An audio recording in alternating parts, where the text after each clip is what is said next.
Bonjour, je m'appelle Pass Arancibia et je vais être la modératrice de cette séance des femmes face à la COVID-19. Nous allons parler avec les membres du panel et aussi toutes les personnes qui sont avec nous sur ce sujet. Et nous allons avoir un débat avec le public sur ce sujet-là. Les femmes face à la COVID-19. Donc, s'il vous plaît, veuillez participer pour avoir un dialogue actif à travers les différentes plateformes, Facebook, Twitter, LinkedIn, Instagram, en utilisant le hashtag Women for Mediterranean.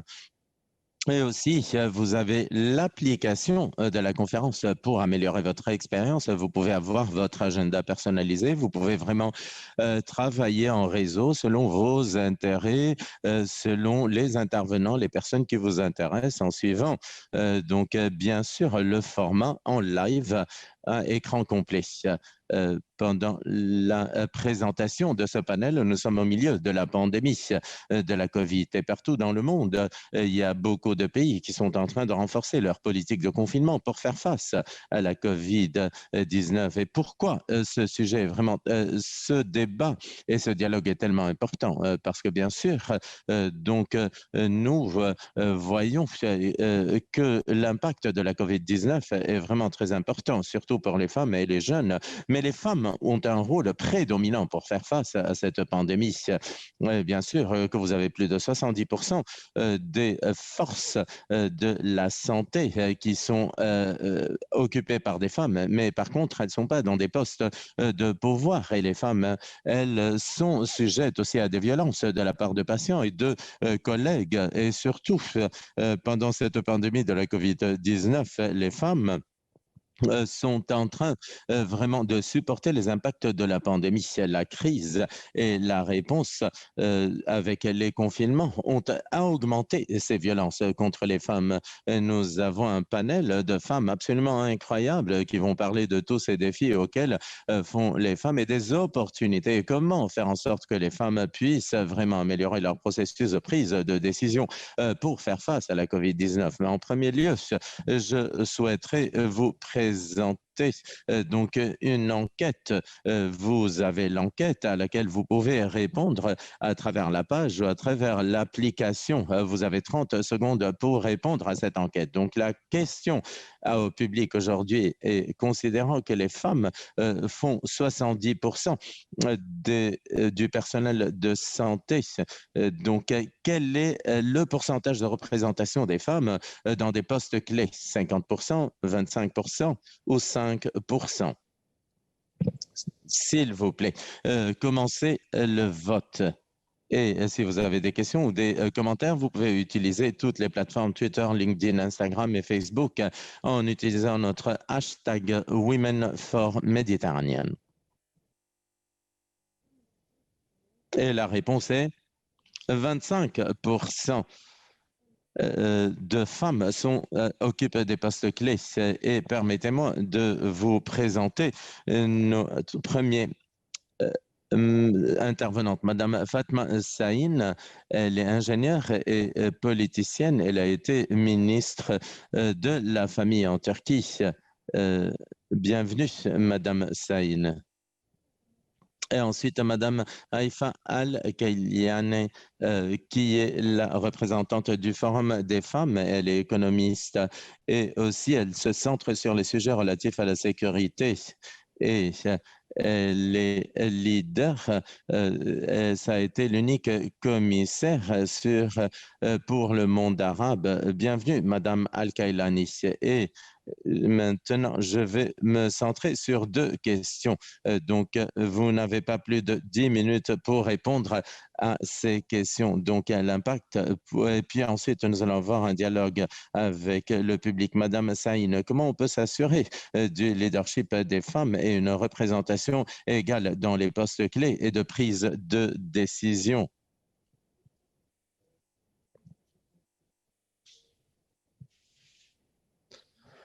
Et pour Madame Al-Kailani, qu'est-ce que nous pouvons faire pour encourager la voix des femmes et leur participation dans les processus de prise de décision au niveau local pour avoir une bonne gestion de la pandémie? Merci.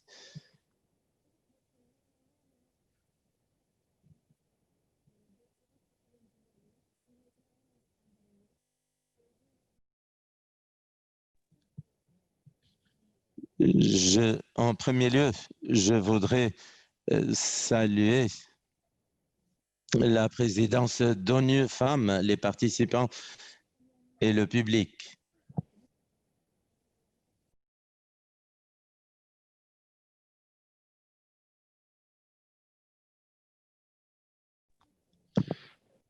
Comme vous le savez,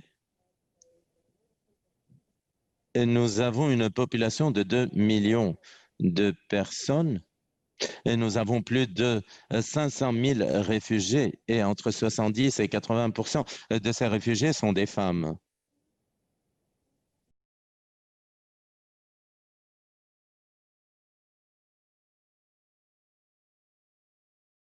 Bien sûr, nous sommes en train de faire face à un problème mondial et à niveau national. Nous sommes en train de lutter contre ce problème, mais comme vous le savez toutes et tous, ce qui est vraiment important, c'est la réponse à niveau local.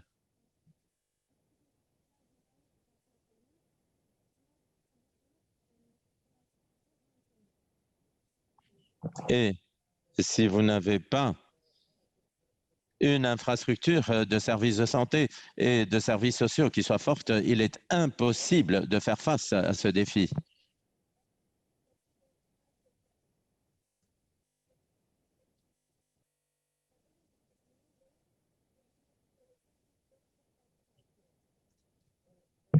Nous sommes en train de faire face à un problème qui devrait être résolu rapidement, et surtout du point de vue des femmes et du point de vue émotionnel des femmes, l'empathie qu'ont les femmes et l'esprit stratégique des femmes aussi.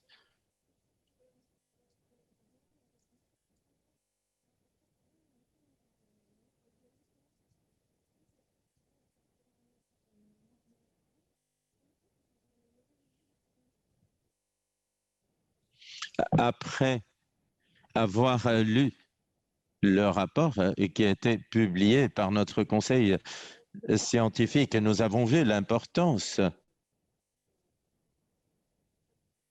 de la propreté. C'est pour cela qu'à Gaziantep, nous avons mené des projets de nettoyage, surtout dans les quartiers économiquement défavorisés. Bien sûr, ce qui est vraiment important, c'est surtout les enfants et les femmes et les mamans et l'information qu'il fallait leur donner. Et aussi, en 13 jours, nous avons préparé 15 millions de masques et nous les avons envoyés à toutes ces personnes.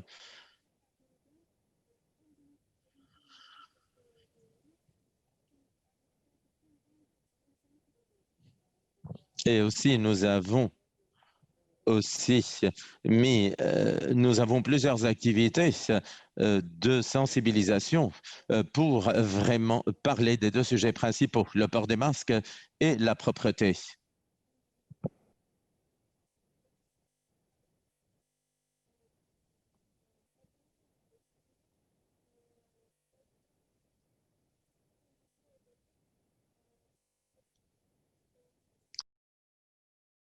Bien sûr, puisque nous sommes une ville intelligente et ceci a un impact sur le travail des femmes.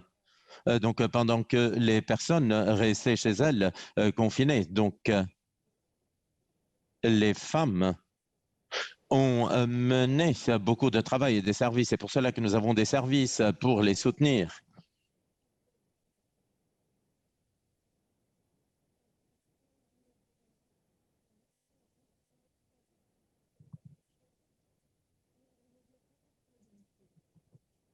Et nous avons digitalisé tous les services municipaux en incluant les services culturels et virtuels et aussi les bibliothèques pour les jeunes et les enfants. Donc, nous avons des services pour les familles et nous racontons des histoires aux enfants.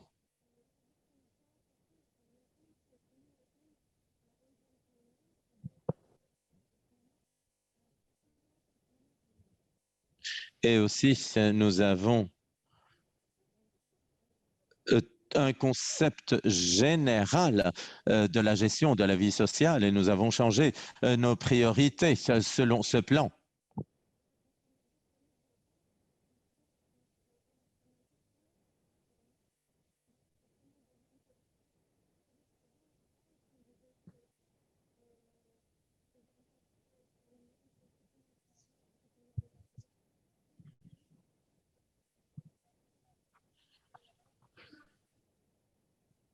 Et bien sûr,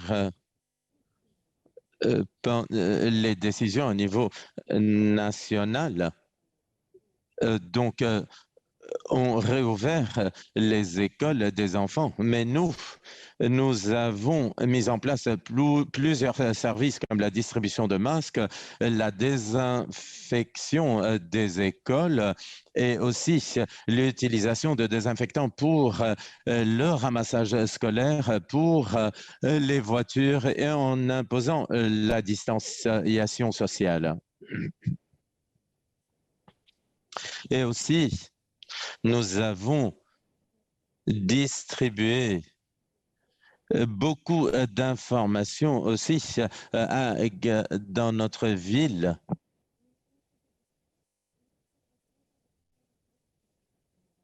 Et nous avons établi une bibliothèque numérique qui a été accessible à tout le public.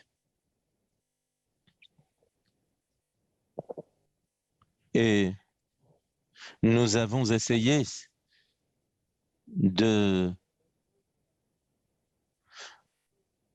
préparer tout le public pour la relance après la pandémie.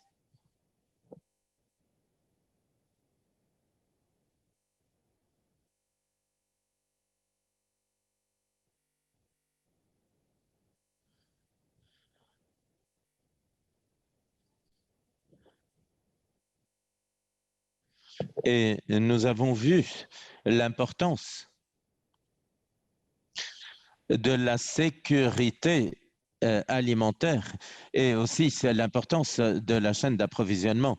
C'est pour cela que nous avons travaillé sur tous ces sujets-là. Nous avons essayé de faire en sorte que les femmes soient plus collaborent mieux entre elles et nous avons essayé d'établir des différentes chaînes d'approvisionnement pour aider les femmes.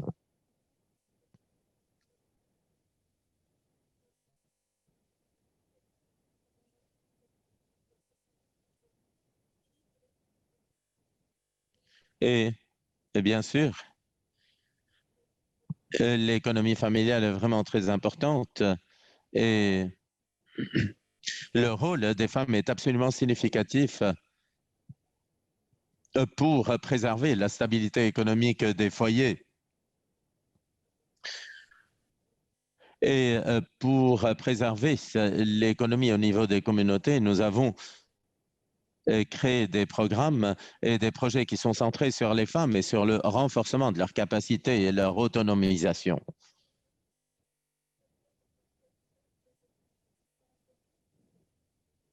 Nous avons aussi renforcé et consolidé nos projets environnementaux.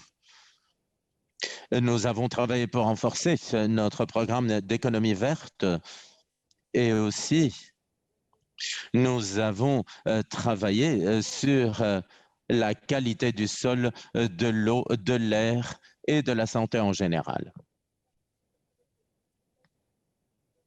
Et nous avons le projet de Gaziantep vert. Nous avons économisé l'utilisation de l'énergie et nous avons En parallèle avec ceci, nous avons planté des arbres, des pistachiers.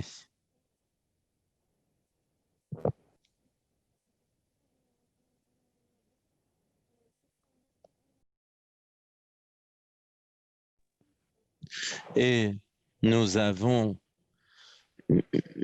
mis en œuvre plusieurs coopératives de femmes qui se centrent sur la production de ces aliments de base et, et en fait tous ces aliments qui renforcent le système immunitaire des personnes. Nous, maintenant, nous sommes en train de produire nos propres produits et aussi nous sommes en train de produire des épices.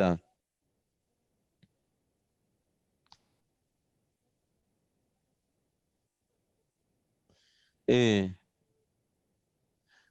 la communauté scientifique nous dit que les épices sont très importantes pour préserver le système immunitaire. C'est pour cela que nous sommes en train de produire nos propres oignons et notre propre ail.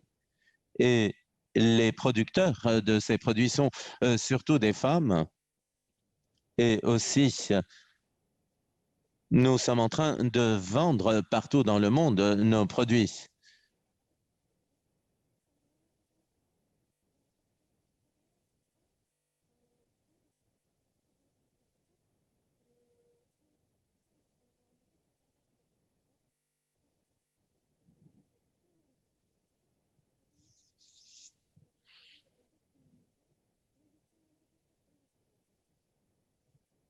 Et aussi,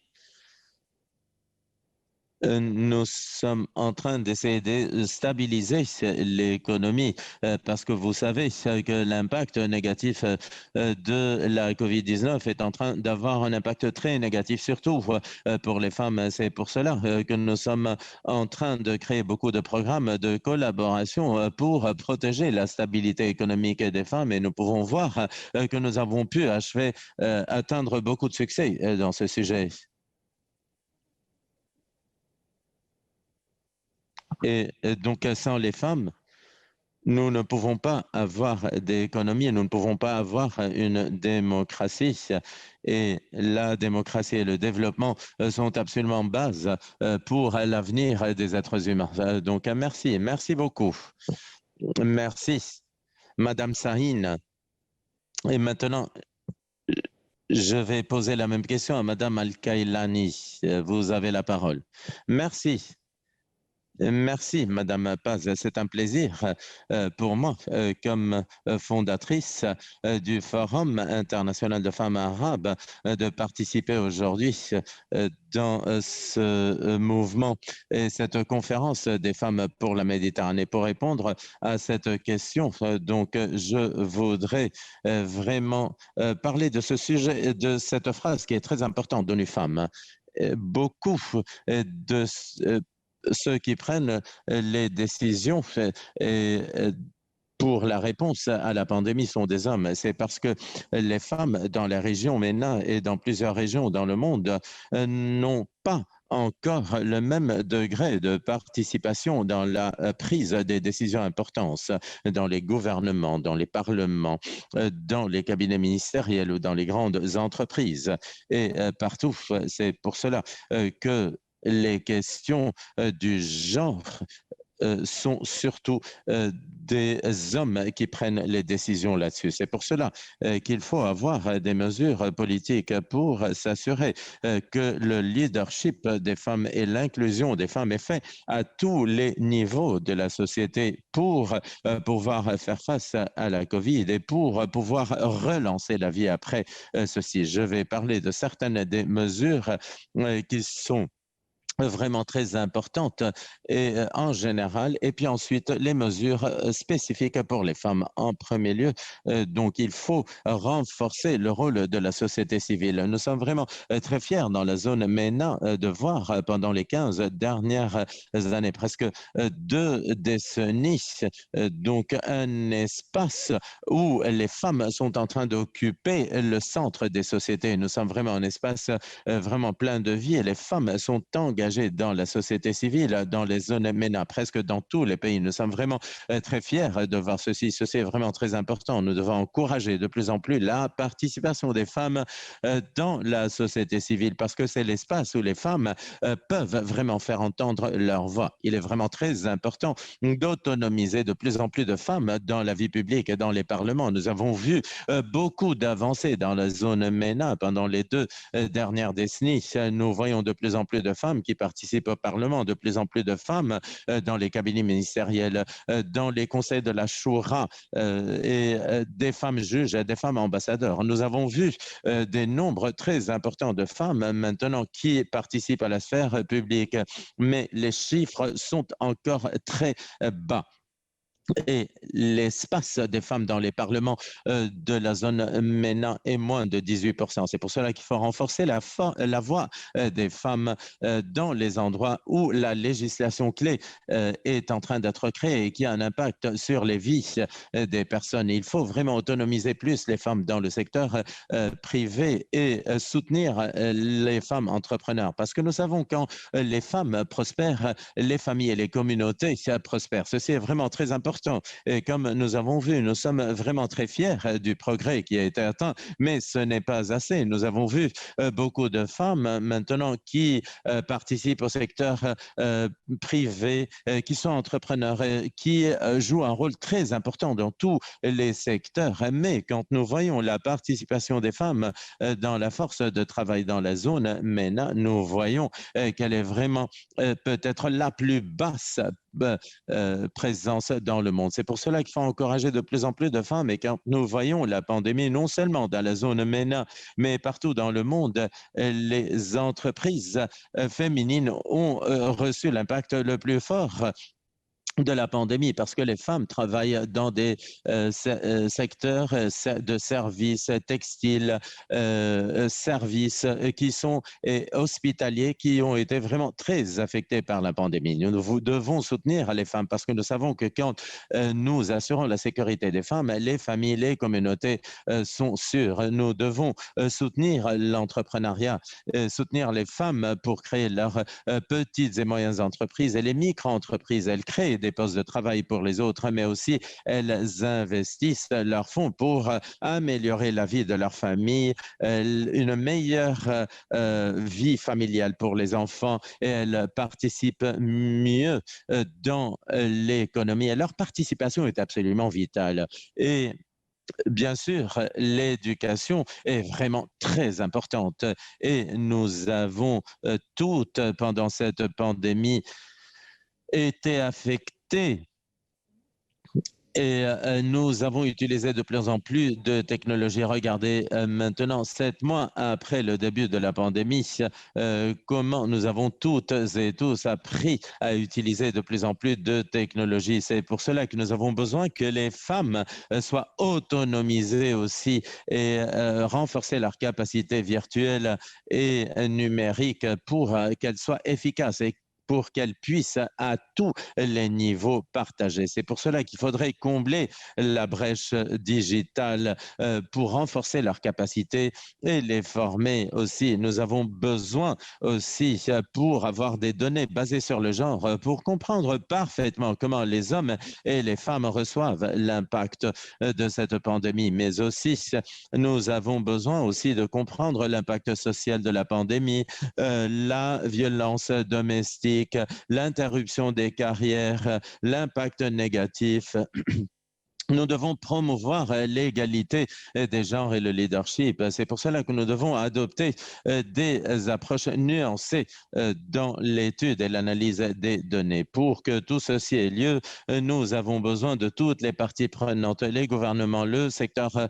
privé, la société civile, les universités, qu'on travaille tous ensemble pour pouvoir autonomiser les femmes, leur offrir le soutien et puis renforcer ce capital tellement important. C'est 50% de l'humanité que nous avons dans la région et partout dans le monde, non seulement pour faire face et gérer les effets horribles de la pandémie, mais pour aider à construire un meilleur avenir pour leur communauté et les sociétés en général. Si nous regardons comment nous pouvons aider les femmes à niveau local, ceci est vraiment un sujet très important parce que pour encourager les voix des femmes et leur participation à niveau local, avec l'objectif d'avoir une meilleure gestion de la COVID, nous devons avoir une approche holistique qui ne va pas seulement inclure des mesures immédiates, mais aussi des mesures à long terme qui pourraient être présentes massivement pour s'assurer que la COVID-19 ne va pas invertir les progrès qui ont été atteints. Par exemple, nous avons besoin d'urgence d'investir dans des actions qui vont amplifier les voix des femmes, des voix populaires et les encourager à niveau personnel, les renforcer dans leur capacité de plaidoyer et leur autosuffisance. C'est pour cela que toutes les parties prenantes doivent mettre tous leurs efforts pour que les femmes soient engagées effectivement et bien engagés pour pouvoir faire entendre leur voix, pour pouvoir faire face aux défis de la COVID et à d'autres défis. Aussi, donc, le plaidoyer efficace est important pour changer les perceptions négatives sur la participation des femmes dans les processus de prise de décision et le leadership à niveau local. Nous devons encourager la participation des femmes dans les médias locaux et les journaux. Leur voix doivent être entendues à travers les médias parce que ceci leur donne plus d'amplification pour parler de leurs inquiétudes et pour échanger leurs idées sur les sujets en général. Nous avons besoin d'avoir plus de forums de dialogue, spécialement au niveau communautaire et aussi des matériaux d'information, d'éducation pour promouvoir le rôle des femmes dans le leadership, dans les processus de prise de décision. Il faut adopter donc une perspective du genre dans la prise de décision et dans la participation est absolument fondamentale. Par exemple, il faudrait faire face à la violence du genre. C'est pour cela qu'il faut créer des espaces locaux sûrs pour les femmes, pour qu'elles puissent dénoncer les abus, pour qu'elles puissent chercher la protection. Les ONG et leurs interventions doivent vraiment utiliser toutes les alternatives pour faire face aux besoins spécifiques des femmes et des expériences de vie pour avoir un meilleur accès à l'information et aux services de base. Il faut offrir un support et un soutien physique et social et économique aux femmes. Nous devons assurer qu'il va y avoir un dialogue public-privé inclusif où les femmes peuvent parler de leurs inquiétudes, de leurs priorités dans les prises de décision générales. Quand nous parlons des femmes à niveau local, il ne faut jamais oublier les femmes dans les zones rurales. Les femmes sont la moelle épinière de la production, de la sécurité alimentaire, de l'économie.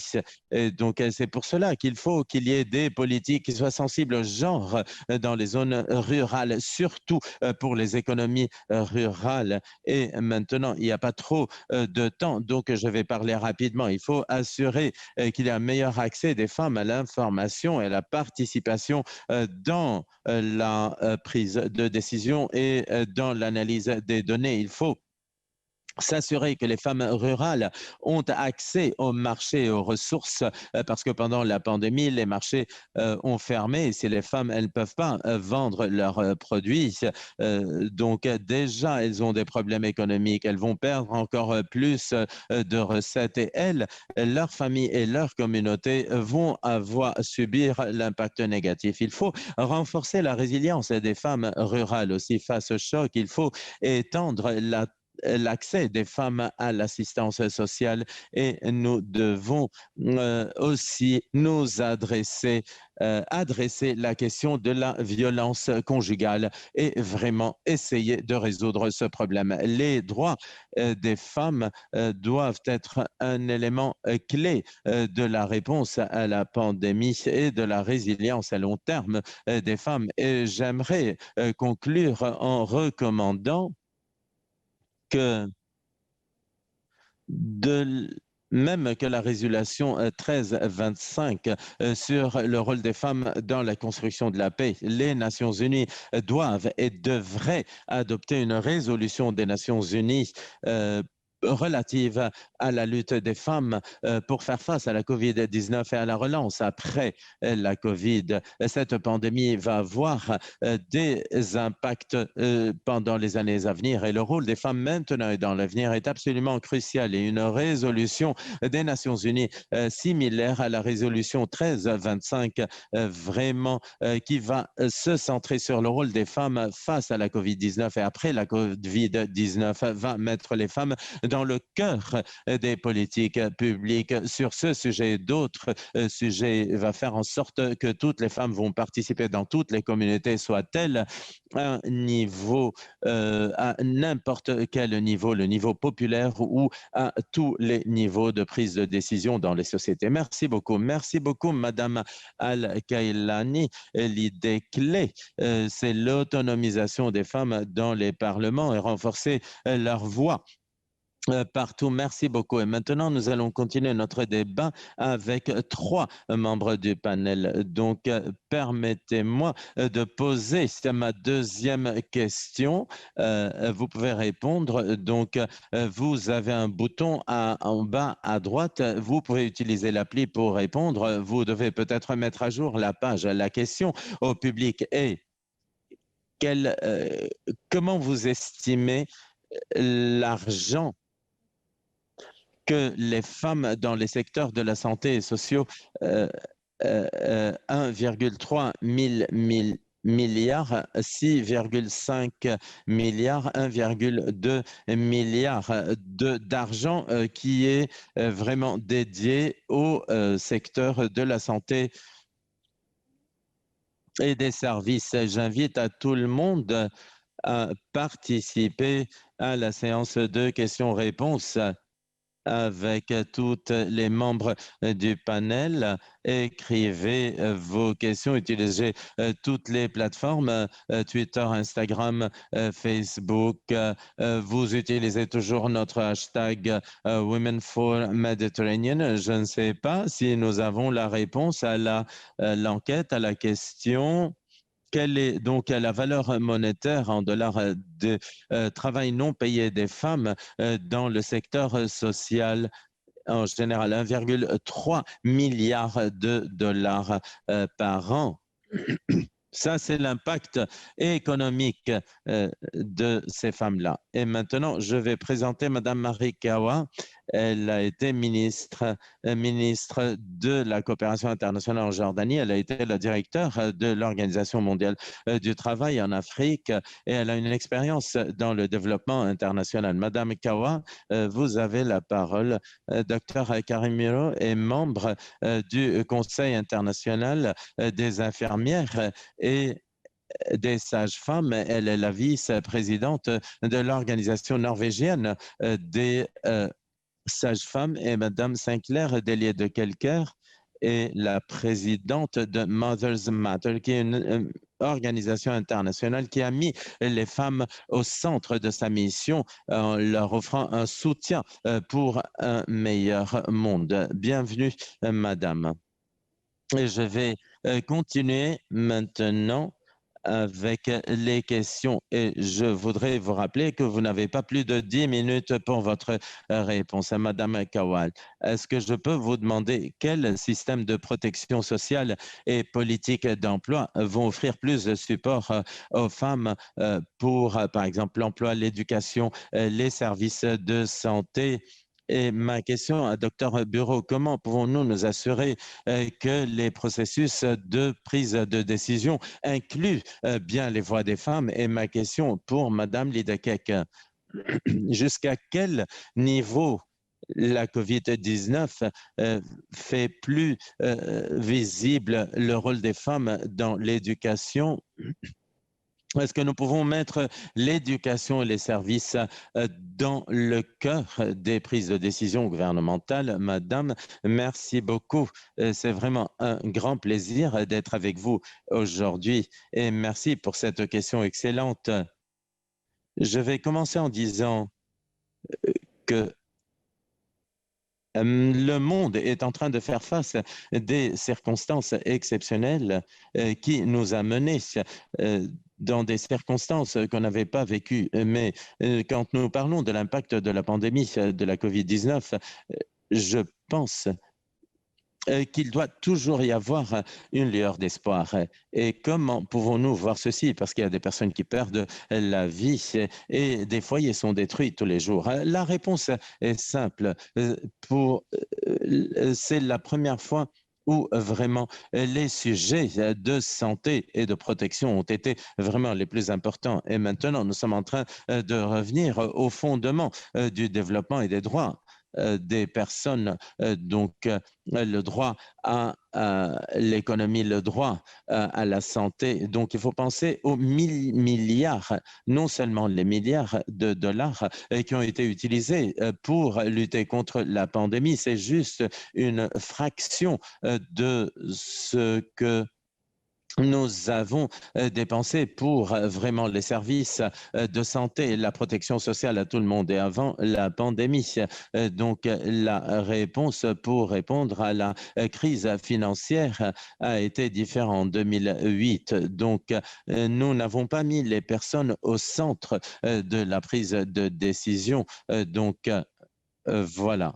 Donc, les banquiers qui étaient responsables de la crise ont continué avec le business as usual. Et maintenant que nous continuons avec la crise mondiale, nous voyons que l'unique résultat qu'il y a eu de la crise, c'est que nous avions juste commencé à parler de la croissance économique inclusive. Et cette notion est devenue de plus en plus importante dans les objectifs de développement durable. Tout le monde parlait non seulement de retourner à la normale, mais à une nouvelle situation normale. Et nous sommes en train de parler de la même chose aujourd'hui. Malgré donc tout ceci, même avant la pandémie, notre situation normale était pire qu'avant la crise financière. Donc la santé était privatisée, la qualité était de pire en pire. Les emplois ont été flexibilisés ou éliminés et aussi les retraites aussi ont été éliminées. Donc, il y avait beaucoup de personnes qui ne pouvaient plus contribuer dans l'économie. Donc, maintenant, c'est un moment où il faut vraiment analyser comme communauté globale. Nous sommes en train de parler des fondements de la société, la vie et la dignité des personnes. Donc, il faut y penser. La pandémie nous remet les pendules à l'heure. Donc, maintenant, nous savons donc qu'il va y avoir une nouvelle normalité. Est-ce que cette nouvelle normalité va être meilleure pour tout le monde? Donc, il y a un fait très clair que dans toutes les crises et en fait, dans n'importe quel changement, les différents groupes de personnes sont affectés de façon différente. Et cette crise, donc, va vraiment dépendre des conditions préexistantes. Et c'est pour cela que nous sommes en train de parler aujourd'hui de l'égalité hommes-femmes aujourd'hui. Donc, je vais parler de la situation des femmes dans le sud et l'est de la Méditerranée. Ce que nous savons, c'est qu'avant la pandémie, il y avait eu certaines avancées dans l'élimination des inégalités de genre. Il y avait de plus en plus de femmes qui entraient dans les marchés L'analphabétisme chez les femmes avait été aboli et dans certains pays, il y avait de plus en plus de femmes qui allaient à l'université que les hommes et cette combinaison a été associée avec moins de fertilité, améliorer la mortalité des femmes et il y a de plus en plus de femmes élues dans des postes gouvernementaux, bien que c'est toujours assez bas et aujourd'hui, et ce c'est important. Donc un des résultats une de chaque trois entreprises dans la zone arabe sont dirigées par des femmes. Et vous voyez maintenant que plus nous passons vers une économie digitale, les femmes sont en train de jouer un rôle de plus en plus important et prendre une place de plus en plus prépondérante.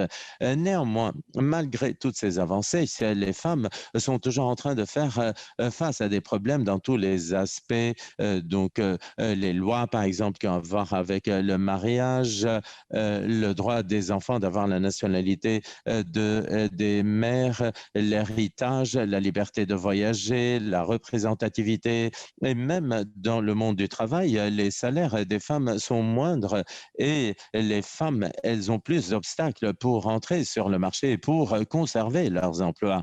Et donc, cette brèche du genre avant la pandémie va être encore un obstacle pour les femmes quand elles vont revenir à la nouvelle normalité après la Covid. Donc moi j'espère donc, bien sûr, moi, je pense que la situation économique va aussi être un autre obstacle. Donc, économiquement, la pandémie est en train de créer beaucoup de malheurs et politiquement, après le printemps arabe, nous avons les populismes, nous avons des régressions démocratiques partout dans le monde et les conflits continuent aussi à exister dans la région. Mais donc, qu'est-ce que nous pouvons faire pour vraiment reprendre les efforts pour atteindre l'égalité des genres? Je suis désolé, je ne peux pas trouver beaucoup de réponses à cette question, mais je vais essayer de le faire. Économiquement, même avant la pandémie, les pays de la région étaient en train de réduire les déficits budgétaires, augmenter la croissance économique, mais il y avait un espace très limité aux femmes pour la prise de décision. Donc, il y avait une création d'emplois, une réduction aussi de dépendance des femmes et d'amélioration des services publics. Et ceci est important. Et donc, il y a eu une création d'emplois, mais ces emplois n'ont pas été décents pour les femmes et les salaires n'étaient pas vraiment très importants pour permettre l'indépendance économique. Et pour revenir au sujet de cette séance, sur quelles sont les politiques spécifiques pour offrir un meilleur soutien aux femmes. Et donc, l'impact sur les femmes a été bien analysé. Je ne voudrais pas revenir sur ce sujet. Maintenant, j'ai très peu de temps. Ce que nous savons, c'est que la situation a exacerbé ces inégalités. Par exemple, la vulnérabilité économique des femmes, les responsabilités, la violence domestique ne sont pas nouvelles. Mais maintenant, elles ont atteint un nouveau niveau maintenant. Et aussi, les statistiques donc, ont mesuré la situation. Si un homme perd son travail, donc, il va être enregistré au chômage. Mais une femme, donc, si elle perd son travail, elle a en plus de travail, comme la responsabilité de l'éducation des enfants, le soin des enfants des familles, euh, euh, euh, moins d'accès au traitement. Donc voilà, non seulement elle a perdu son travail, sinon qu'elle a plus de responsabilités. Ce dont on a besoin, c'est de revenir aux bases de l'approche du développement humain en général et nous centrer sur le secteur social pour pouvoir renforcer l'économie. L'économie doit être basée sur l'amélioration sociale. Donc ce que je propose en premier lieu, donc de travailler sur la santé en premier lieu. Donc plusieurs plusieurs pays dans la région n'ont pas des services universels de santé. Aussi, les systèmes, même dans d'autres pays, se sont détériorés. Et donc même les portion faible de la pauvre de la population, donc utiliser les services privés. Donc aujourd'hui, les gouvernements doivent disent qu'elles n'ont pas assez de fonds pour ceci, mais il faut s'assurer de la santé des personnes. Donc, ces citoyens devraient être plus productifs et ceci va coûter moins que tous les investissements dont on a besoin maintenant pour vraiment reconstruire toute une économie.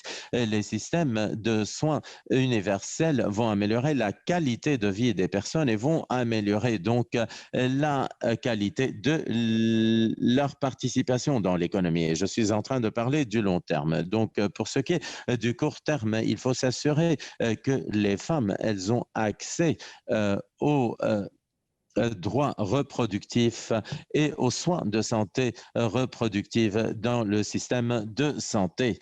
Et en deuxième lieu, pendant que nous travaillons sur les impacts à court terme de la pandémie, il ne faut pas oublier le long terme. Donc, il faut se centrer plus sur les dépenses en protection sociale pour renforcer les femmes, l'emploi. Et donc, il y a eu beaucoup de PAC qui ont été décidés par les gouvernements. Ceci est absolument fondamental parce que non seulement il permet aux personnes de survivre, mais aussi ceci permet aux personnes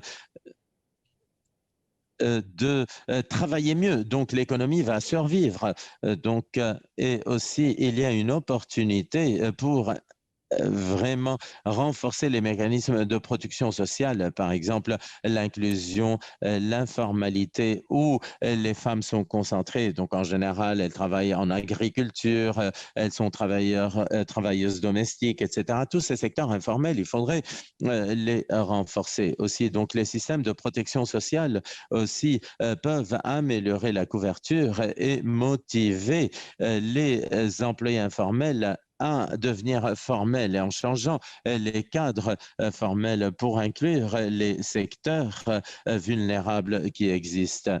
D'autres sujets comme le chômage, la maternité, la santé pour les enfants, donc, sont des services importants pour offrir une meilleure couverture sociale à toutes les strates vulnérables de la population. Donc, le progrès vers l'égalité du genre devrait continuer. Dans la région, nous avons encore une liste de priorités pour pouvoir atteindre cette égalité des genres. Donc, l'impact de la pandémie sur les femmes doit motiver tout le monde, les gouvernements, les parlements, toutes les institutions nationales, la société civile, la communauté internationale, tout le monde pour mettre les bouchées doubles et travailler ensemble pour continuer à pousser très fort pour atteindre cet objectif. Nous ne pouvons pas nous permettre de penser que ceci va venir après la relance économique. Et aussi, nous ne pouvons pas nous permettre aussi de travailler d'une façon segmentée. Donc,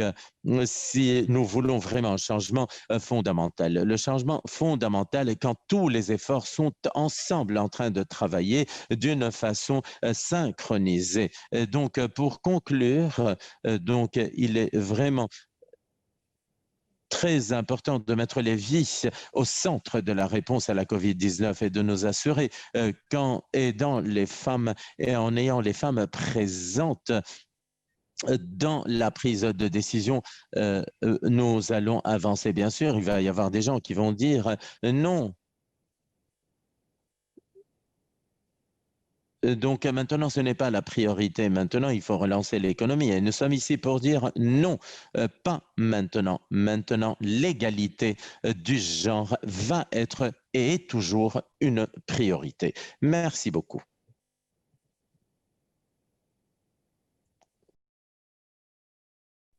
Merci beaucoup. Merci beaucoup.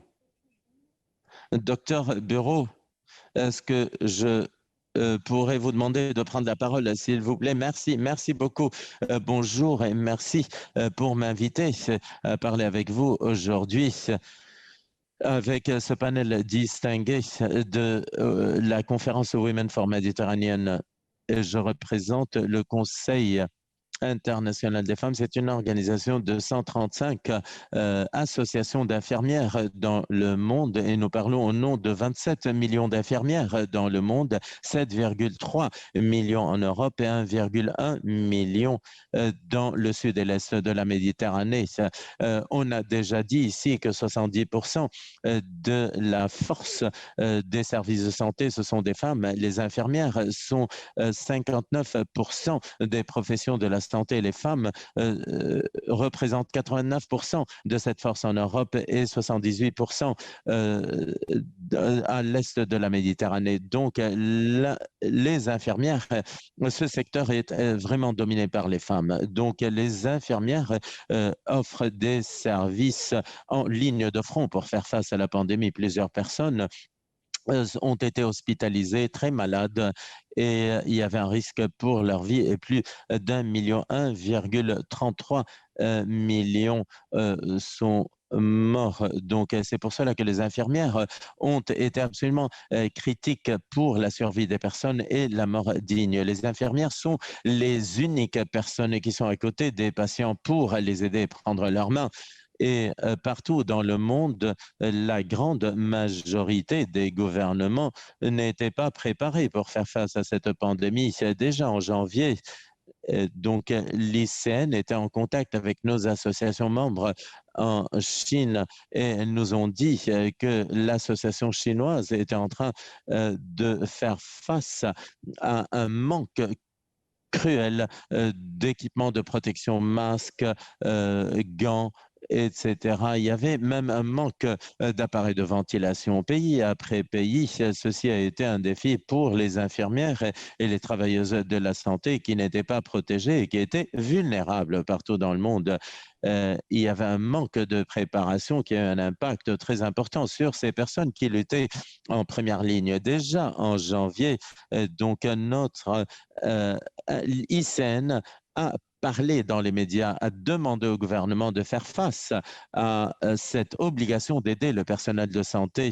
L'ICN donc a demandé au directeur général, Dr Tedros, de l'Organisation mondiale de la santé, de parler de ce sujet et le mettre au centre de l'agenda politique. L'ICN a commencé à contrôler le nombre d'infections d'infirmières et leurs morts. Nous avons estimé qu'un de chaque 10 cas de Covid était une travailleuse de la santé, donc surtout des infirmières, mais nous ne savons pas le nombre exact des femmes qui sont infirmières et qui sont mortes. L'ICN a suivi 1500 morts d'infirmières et la semaine passée, 4 infirmières italiennes sont mortes dues à la COVID-19. Et maintenant, dans la deuxième vague de cette pandémie, les cas d'hospitalisation et les morts sont en train d'augmenter. Les hôpitaux dans plusieurs pays sont submergés. Bien que l'équipement de protection s'est amélioré, le problème maintenant, c'est qu'il y a un manque d'infirmières hautement qualifiées.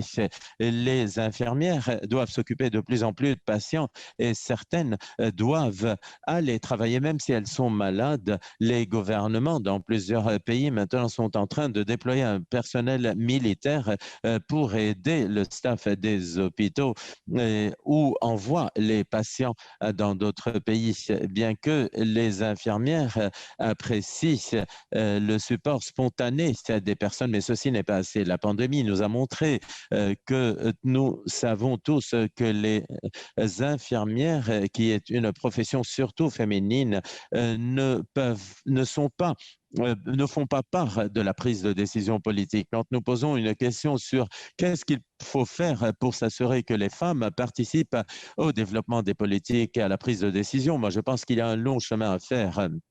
Nous pouvons commencer par élever nos voix tout ensemble en nous basant sur l'information de toutes nos associations membres. L'ICN a lancé un appel pour une action immédiate en demandant à tous les niveaux de la société, des gouvernements, aux organisations de santé et les entreprises pour travailler ensemble à répondre à notre question à l'ICN. Nous disons donc qu'applaudir n'est pas assez. Nous avons besoin d'action et nos 12 priorités donc ont à voir avec les gouvernements aussi pour avoir une meilleure qualité des équipements de protection, nous assurer qu'il y a une prévention et un contrôle de l'infection, surtout pour ce qui est de la COVID-19, avoir plus de surveillance des systèmes pour suivre les infections des travailleuses de la santé, nous assurer qu'il y a une protection de santé sociale des infirmières et des travailleuses de la santé et aussi renforcer le leadership des infirmières et développer aussi une stratégie générale pour la COVID-19 avec un engagement actif des infirmières et aussi l'ICN demande qu'il faut démontrer le soutien public et politique sur le rôle des infirmières dans la société. Le directeur général de l'Organisation mondiale de la santé, Dr Tedros, a reconnu que l'objectif de la couverture universelle de santé ne peut pas être atteint si les infirmières ne sont pas autonomisées pour faire ce qu'elles ont appris à faire. Sous son leadership, l'Assemblée mondiale doit déclarer l'année 2020 l'année des infirmières et des sages-femmes. Cette initiative qui a été menée en avril cette année. Maintenant, pour la première fois, nous avons des faits qui montrent que le monde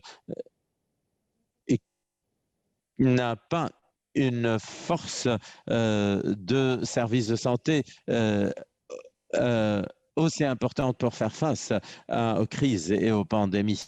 Donc maintenant, il y a un mandat pour avoir des directions stratégiques pour les infirmières parce qu'il y a un manque crucial de personnel et aussi l'Assemblée mondiale de la santé la semaine passée a reconnu donc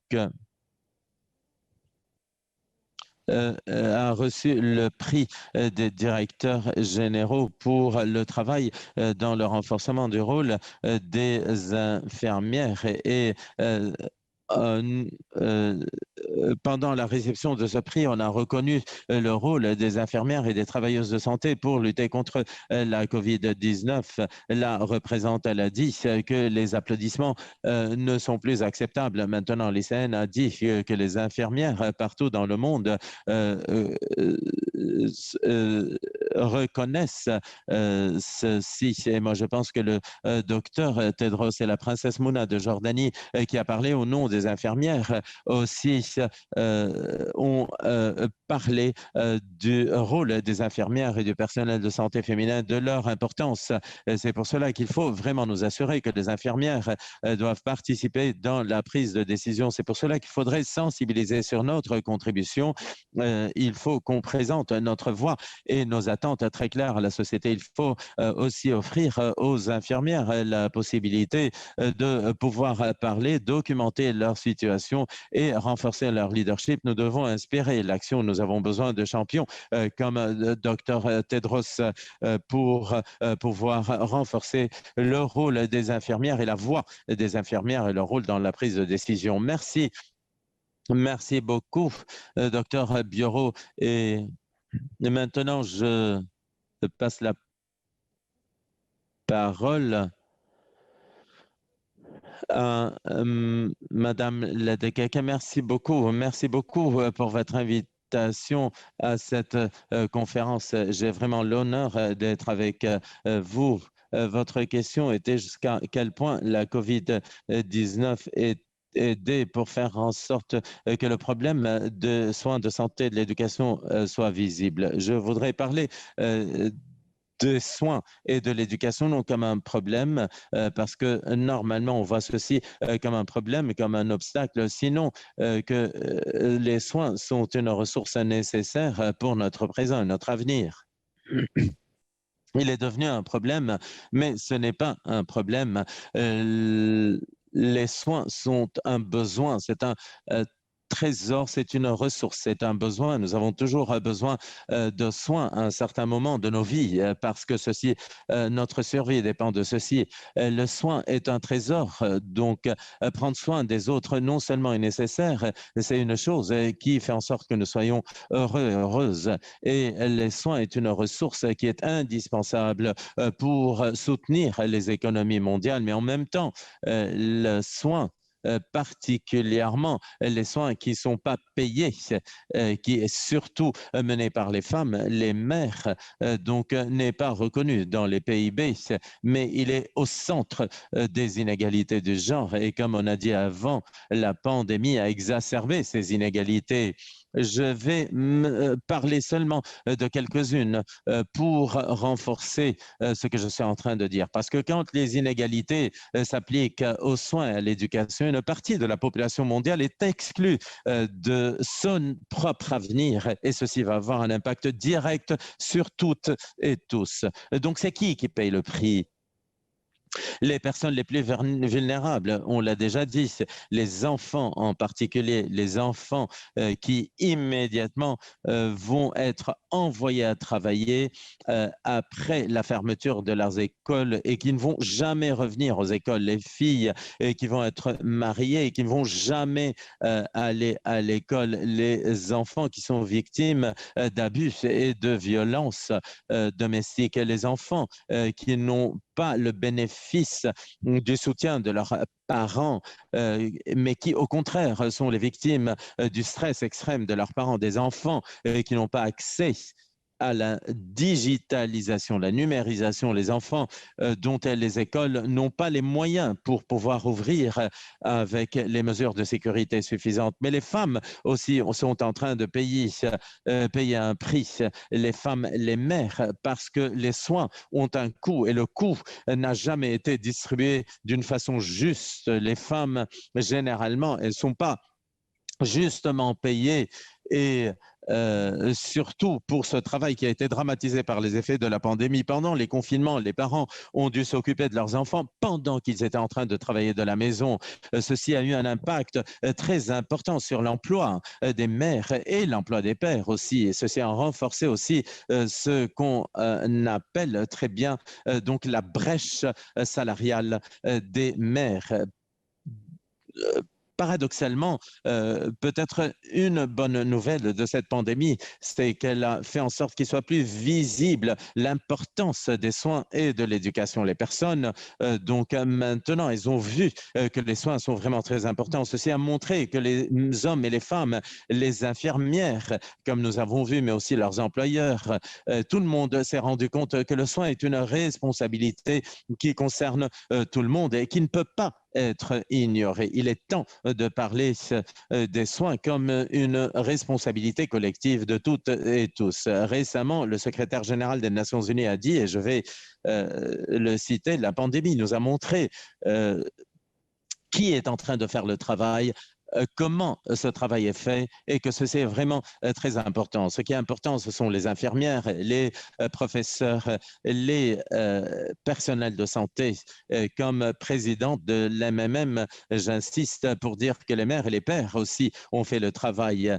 Et il a continué, il a dit pendant la relance, il faut se rappeler de ceci, il est temps donc d'arrêter les inégalités du travail de soins qui n'est pas payé et de créer de nouveaux modèles économiques qui vont fonctionner pour tout le monde. Donc la pandémie, c'est la deuxième partie de votre question. Est-ce que ceci aide donc de mettre les soins et l'éducation au centre des agendas? Donc la pandémie, elle offre à tous les gouvernements une opportunité pour réaliser quel est vraiment le thème qui est important et pour mettre en place les mesures selon ceci. Ceci a besoin de courage et d'imagination et il faut aussi dresser les priorités. Donc, les soins et l'éducation doivent devenir des priorités. Nous avons besoin de mesures de récupération pour les soins et l'éducation. et qui sont basées sur ceci. Toutes les décisions politiques doivent être basées sur les soins et l'éducation. En d'autres termes, il faut penser aux implications sur les soins et l'éducation. Donc, dépenser de l'argent sur les soins et l'éducation, c'est un investissement, c'est pas un coût.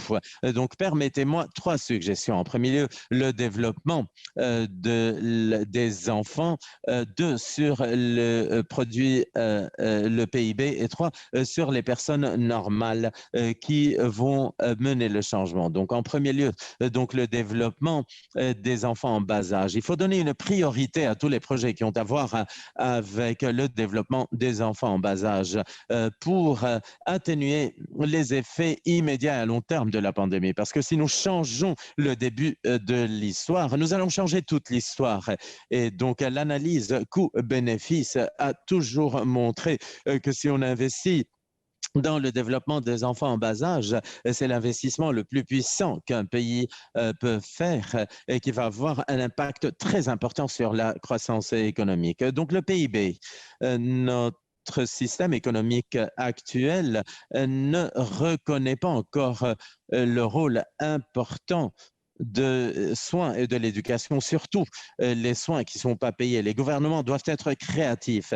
Ils doivent aller au-delà du PIB pour donner une priorité aux soins et à l'éducation pour le bien-être, pour la durabilité, pour l'égalité et l'équité dans nos économies. Il faut utiliser les indicateurs qui soient plus liés au bien-être humain. Très peu de pays sont membres de l'Alliance du bien-être, de l'économie du bien-être, l'Écosse, les Pays de Galles, l'Islande et la Nouvelle-Zélande. Tous ces gouvernements, en fait, sont présidés par des femmes. L'Alliance économique du bien-être, elle croit que l'humanité devrait déterminer les sujets économiques et non pas à l'envers. Donc, les mesures du PIB de nos économies sont toujours discutées par des indicateurs alternatifs. Donc, nous voulons que le nouveau système qui, on espère, va remplacer le PIB, va inclure les soins et l'éducation, non seulement comme des indicateurs, mais comme des piliers. Et maintenant, donc, quels sont les leviers du changement? Les enfants, les femmes, les hommes, les mères, les pères, les familles, ils peuvent être vraiment les leviers pour le changement. Donc, l'importance des parents doit être reconnue et aussi, il faut qu'il y ait des lois de la famille qui vont renforcer leurs droits. Nous pouvons tous être des leviers de changement après avoir vécu l'urgence éducationnelle la plus importante de notre vie. Il y a eu des campagnes qui ont été lancées pour protéger l'éducation formelle partout dans le monde. Par exemple, la campagne Sauver notre avenir, Save Our Future, elle a été créée parce que, je cite, la pandémie de la COVID-19 a arrêté l'éducation pour plus de 90% des élèves dans le monde. Elle a exacerbé déjà les inégalités déjà existantes et elle a magnifié la crise de l'apprentissage global. L'avenir de toute une génération fait face à un risque et pendant que l'éducation est vraiment victime de la pandémie, mais c'est aussi la solution pour une récupération à long terme. Et MMM a lancé une campagne Raise a Pen pour protéger le droit à l'éducation des femmes et des filles en Afghanistan dans un temps critique de l'histoire de leur pays. Nous pouvons toutes et tous participer parce que finalement, soutenir l'éducation des filles en Afghanistan, c'est soutenir l'éducation des filles partout dans le monde. Nous sommes engagés pour le droit à l'éducation, surtout pour les femmes et les filles qui souffrent le risque de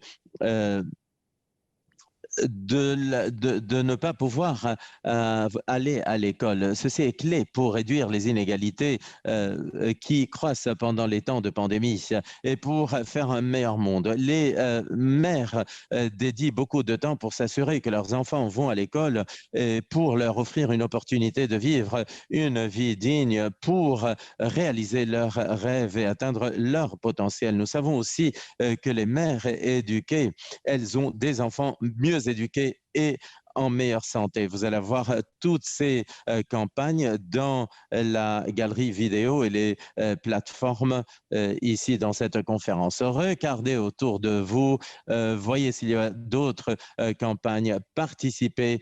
Il faut vraiment construire mieux. C'est la responsabilité de nos gouvernements, mais c'est aussi notre responsabilité collective et individuelle de prendre soin.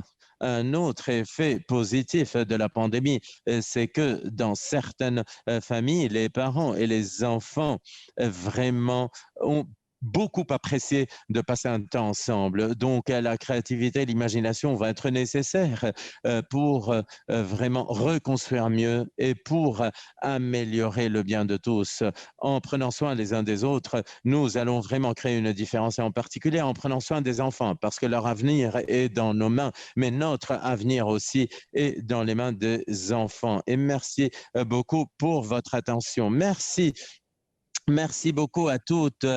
Nous sommes vraiment désolés. Madame Hassedine, elle a une autre réunion, mais vous pouvez, Madame Sarine ne pouvait pas rester avec nous. Vous pouvez lui envoyer par écrit vos questions. Merci beaucoup pour vos contributions. Donc, nous sommes toutes et tous d'accord qu'il faut se centrer sur l'humain pour l'avenir. Il y a eu beaucoup de questions pendant les séances qui nous ont beaucoup inspirés. Maintenant, comme je vous ai promis, nous allons ouvrir l'espace donc à travers les différentes plateformes des réseaux sociaux pour poser des questions aux panélistes. Donc maintenant, nous avons Kay Williams. Kate, vous êtes là. Donc, c'est notre modératrice en ligne. Merci beaucoup pour nous aider. Kate, est-ce que vous pourriez donc partager ces questions qui ont été présentées sur les canaux télématiques? Oui, nous avons une question pour Haifa El-Kailani. Comment les médias internationaux et nationaux peuvent promouvoir le rôle des femmes dans la gestion de la crise sanitaire? Nous avons deux questions pour Mary Kawar. La première question est, est-ce que les femmes et les hommes ont eu les mêmes motivations financières dans la pandémie pendant qu'elles travaillent sur le front? Une autre question du PNUD qui demande quel type de motivation d'incitation pour être utilisée pour les travailleurs et travailleuses fragiles. Et nous avons deux questions pour Anne-Claire. Donc, la première question est comment pouvons-nous nous assurer à travers nos politiques qu'il y a un équilibre dans la responsabilité partagée des soins? La deuxième question, est-ce que vous pensez donc qu'on peut avoir un succès pour avoir plus de reconnaissance des femmes dans les processus de prise de décision? Vous pensez que ceci va être mieux dans les pays où il y a des cultures qui sont moins dominées par l'homme? Et la dernière question pour Karen Bioro, comment pouvons-nous nous assurer que les données reflètent donc le manque d'équilibre dans le secteur des soins de santé dans la région méditerranéenne? Ensuite, nous allons avoir une activité sur les réseaux sociaux, mais peut-être nous laissons les panélistes répondre. Oui, parce que nous avons beaucoup de questions et je vous rappelle que vous avez seulement 3 minutes pour répondre à chaque question. Qui souhaiterait commencer? Peut-être Madame Alcalain. Merci. Le rôle des médias est extrêmement important. Donc, pour vraiment souligner non seulement les défis relatifs aux femmes, mais les succès des femmes aussi. Et dans la couverture que nous avons vue pendant les 6-7 mois, pendant la COVID et le rôle des femmes dans la COVID, nous avons vu une bonne couverture et les bonnes histoires des femmes qui ont été les premières à lutter contre la COVID, les infirmières, les docteurs, les leaders, les présidentes, donc les médias vraiment ont présenté ces histoires à succès pour vraiment les souligner. Ceci est vraiment très important parce que ceci encourage les autres à vraiment continuer à faire des sacrifices quand elles savent qu'elles sont reconnues, mais aussi ceci montre la différence que la participation et le rôle des femmes peut faire quand on leur donne l'autorité, on leur donne vraiment la force pour avoir un impact et pour vraiment participer à surmonter cette crise. Pendant la crise cet été, je vais vous donner un exemple de d'un média, des médias locaux et des médias internationaux, comment ils ont couvert la lutte, non seulement la lutte des femmes contre la COVID, mais les femmes au Liban, comment elles ont participé quand il y a eu l'explosion terrible à Beyrouth le 4 août et comment les femmes et les ONG présidées par des femmes vraiment ont été les premières pour aider toutes les communautés qui ont été affectées par cette explosion. Il y avait des histoires dans les médias tous les jours sur les ONG de femmes et comment elles ont travaillé pour créer des sous-populaires, offrir des soins de santé pour vraiment aider dans les sujets du coronavirus, mais aussi toutes les personnes qui avaient souffert de toute cette tragédie que le Liban et son peuple a souffert. Donc, je crois vraiment que les médias sont là pour raconter les bonnes histoires, pour offrir le soutien, pour vraiment inspirer et surtout pour reconnaître. Il est vraiment très important de reconnaître ce qu'il est en train de faire et de le présenter à la communauté internationale. Merci.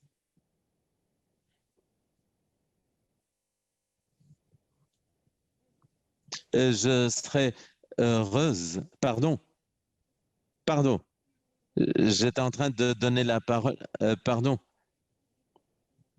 Madame Clédequec, est-ce que vous pouvez répondre? Oui, oui.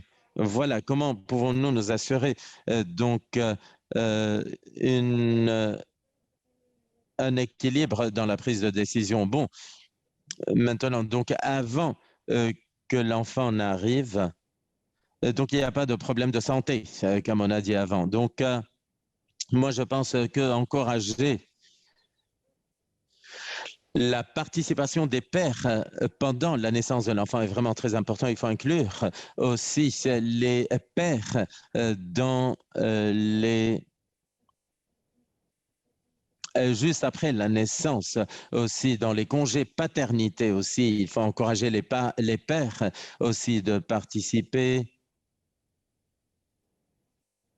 Je ne sais pas donc quel type de congé paternité ça va être, mais bon, il faut vraiment qu'il y ait une égalité de responsabilité pour que les mères aussi puissent revenir au travail aussi pour être inclus avec toutes leurs compétences, parce que nous avons toujours été surpris par le fait que quand vous prenez soin de votre enfant, vous ne travaillez pas comme femme. Ceci n'a pas de sens parce que si vous prenez soin des enfants d'un autre et vous êtes payé pour ceci, donc vous travaillez. Mais si vous prenez soin de vos enfants, donc vous n'êtes pas payé.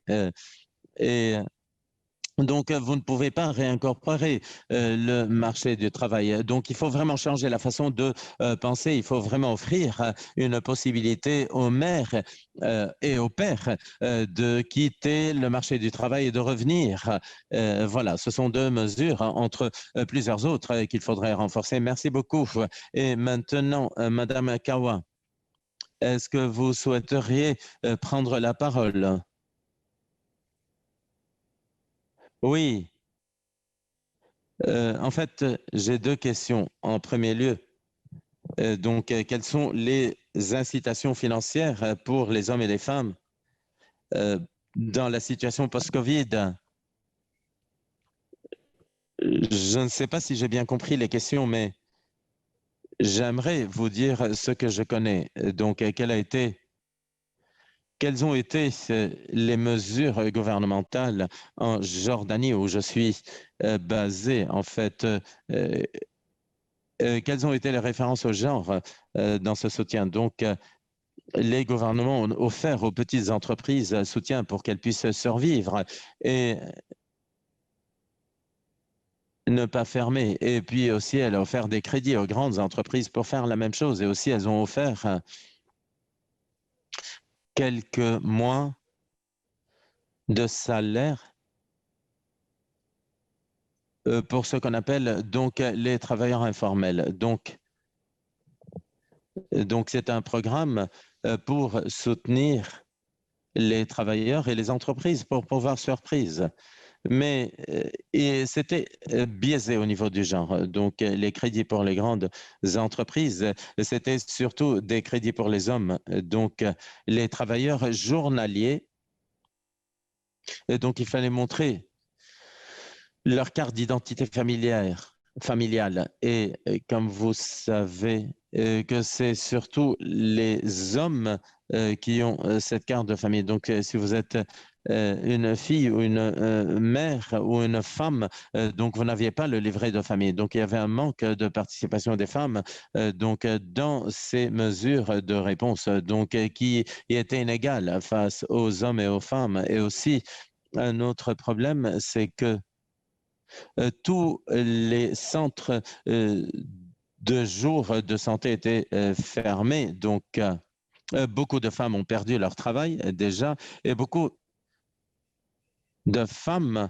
qui travaillaient déjà, elles ont dû laisser leur emploi parce qu'elles devaient s'occuper des personnes âgées qui n'avaient plus accès au centre de jour. Donc voilà, ces incitations et ces aides, donc elles ont été inégales. Donc la deuxième question sur l'économie informelle est vraiment très importante et je peux vous dire donc vraiment, nous avons beaucoup analysé ce sujet-là. Comment est-ce que pouvons-nous encourager la transition du marché informel au marché formel? C'est vraiment une question à laquelle il est difficile de répondre. Donc, en temps de crise, qu'est-ce que nous pouvons faire? Donc, ce qui peut être fait, c'est offrir des incitations pour les travailleuses et les travailleurs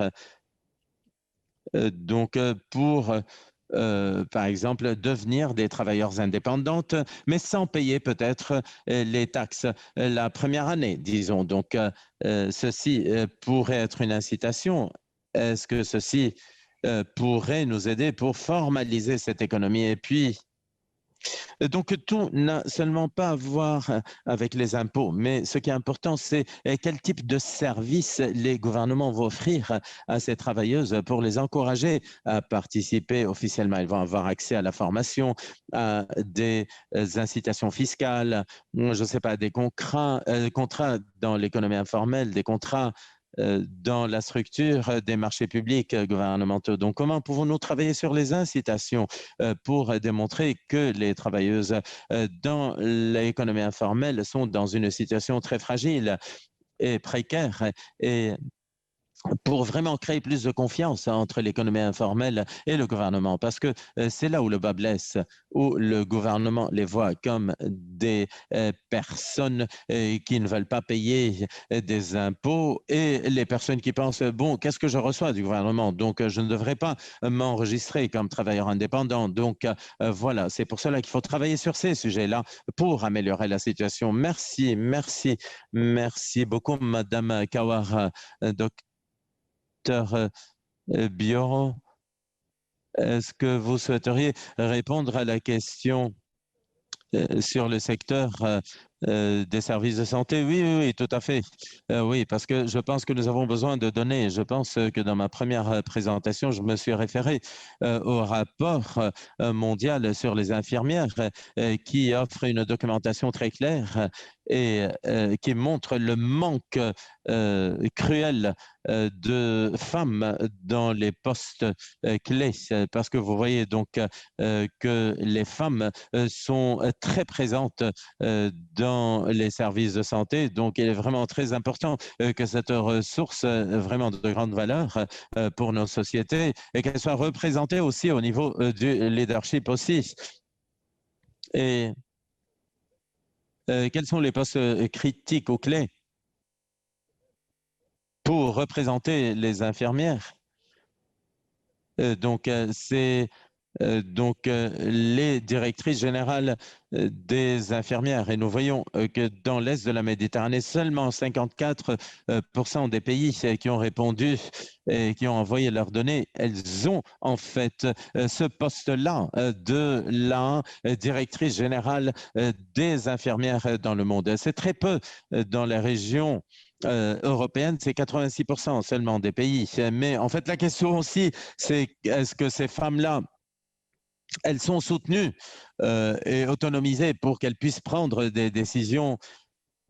Nous savons que quand il y a donc une directrice générale du secteur des infirmières, ceci a un impact vraiment très positif sur le déploiement du travail des infirmières, surtout dans les situations d'urgence, comme nous l'avons vu maintenant pendant la pandémie de la COVID-19. Donc, les données sont absolument critiques pour montrer qu'il y a un manque d'équilibre. Et maintenant que nous avons des données, il faut utiliser ces données-là pour améliorer la situation, bien sûr. Nous avons travaillé d'une façon systématique pour nous assurer que les bureaux de l'Organisation mondiale pour la santé pour la Méditerranée, l'Est de la Méditerranée et tous les bureaux régionaux de l'OMS aussi ont des directrices générales ou des représentantes pour la profession des infirmières.